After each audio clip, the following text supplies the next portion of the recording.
Welcome back to the YouTube channel physio champ. और आज हम देख रहे हैं कैरी माल फॉर्मेशन के बारे में। ये एक ऐसी कंडीशन होती है जिसके अंदर डिस्प्लेसमेंट हो जाती है सेरिबेलर टॉन्सिल्स की।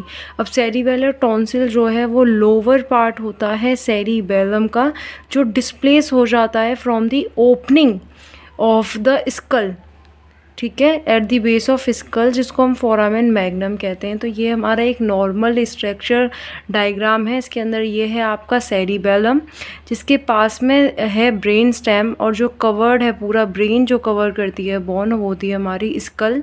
और यहाँ पर ओपनिंग है छोटी सी, जिससे हम कहते हैं फोरामेन मैग्नम।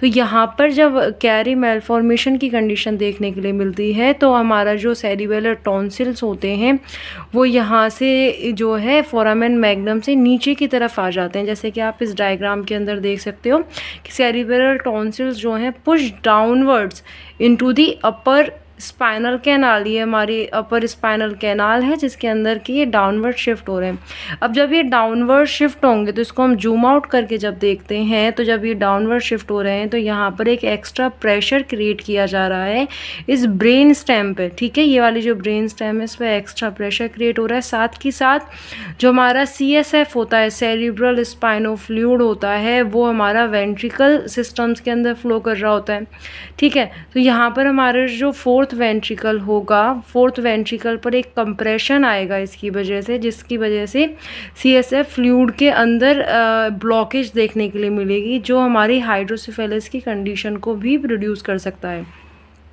अब इसकी टोटल क्लासिफिकेशन 4 होती है, टाइप 1, टाइप 2, टाइप 3, टाइप 4, जिसके अंदर टाइप 1 और टाइप 2 बहुत कॉमन है, टाइप 3 एंड टाइप 4 बहुत रेयर है, ठीक है।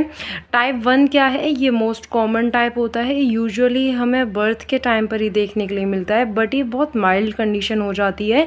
इसीलिए जो सिम्टम्स होते हैं वो आपके जब देखने मिलेंगे जब बेबी जो है वो एडोलेसेंस या फिर अडल्टहुड के अंदर चला जाएगा। टाइप 2 को हम आर्नोल्ड कैरीज मेलफॉर्मेशन भी कहते हैं, और ये एसोसिएटेड होती है माइलोमेनिंगोसेल्स के कंडीशन के साथ, जो एक तरीके की स्पाइना बाइफिडा की कंडीशन होती है, ठीक है। अब स्पाइना बाइफिडा क्या होता है? एक न्यूरल ट्यूब डिफेक्ट, ठीक है। ये टिपिकली हमें बर्थ के टाइम पर ही देखने के लिए मिल जाती है। अब टाइप 3 के अंदर क्या होगा? यहाँ पर ये सीवियर, बहुत ज़्यादा सीवियर केस होता है, जिसके अंदर जो ब्रेन टिश्यूज़ हैं वो हर्निएट हो जाते हैं through the back of skull, ठीक है। और ये बहुत रेयर है, टिपिकली डायग्नोज किया जाता है shortly just after the birth और ड्यूरिंग दी प्रेगनेंसी ही हमें इसके बारे में पता चल जाता है। टाइप 4 जो है कैरेक्टराइज होता है, इसके अंदर आपको अंडर डेवलप्ड सेरिबेलम देखने के लिए मिलेगा, और ये भी बहुत रेयर है, एज आई टोल्ड यू।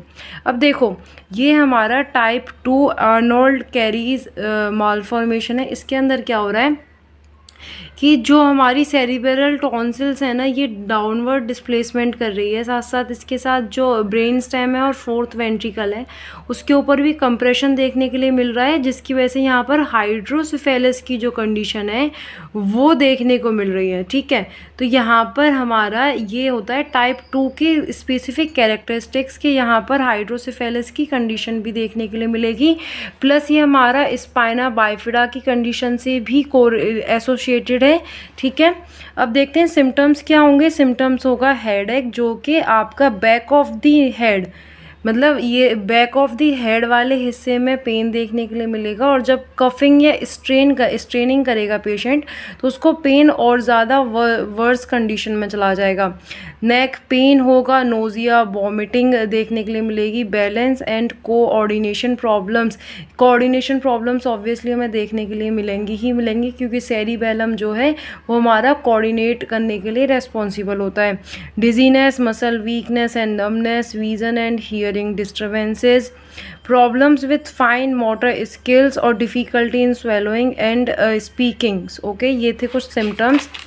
अब हम आगे देखते हैं डायग्नोसिस के। इसके लिए जो बेस्ट वो होता है ना, वो होता है MRI, जिसके अंदर हमें साफ साफ दिखाई दे रहा होता है कि जो हमारा सेरिबेलम टॉन्सिल है, सेरिबेलर टॉन्सिल है वो कितना नीचे की तरफ जा रही है और कितना कंप्रेस कर रही है। ओके, जैसा आपको एक्सरेज के अंदर दिख भी रहा होगा।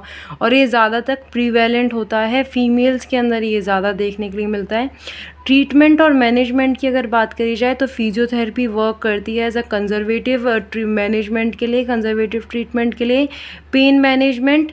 ओके, और यहाँ पर जो है लास्ट में सर्जरी ऑप्शन बचता है, बिकॉज यहाँ पर क्या हो रहा है, हमारा प्रेशर इंक्रीज हो रहा है स्पाइनल कॉर्ड के ऊपर और इस ब्रेन स्टेम के ऊपर। ठीक है, अगर हम इस प्रेशर को यहाँ से रिड्यूस कर देते हैं तो यहाँ पर जब प्रेशर रिड्यूस हो जाएगा तो ब्रेन स्टेम हमारी सेफ रहेगी और CSF का जो कंप्रेशन है वो भी रिलीज़ हो जाएगा, तो हाइड्रोसेफेलस की कंडीशन भी ठीक होने की उसमें मतलब वो उसके ऊपर भी कंप्रेशन हट जाएगा।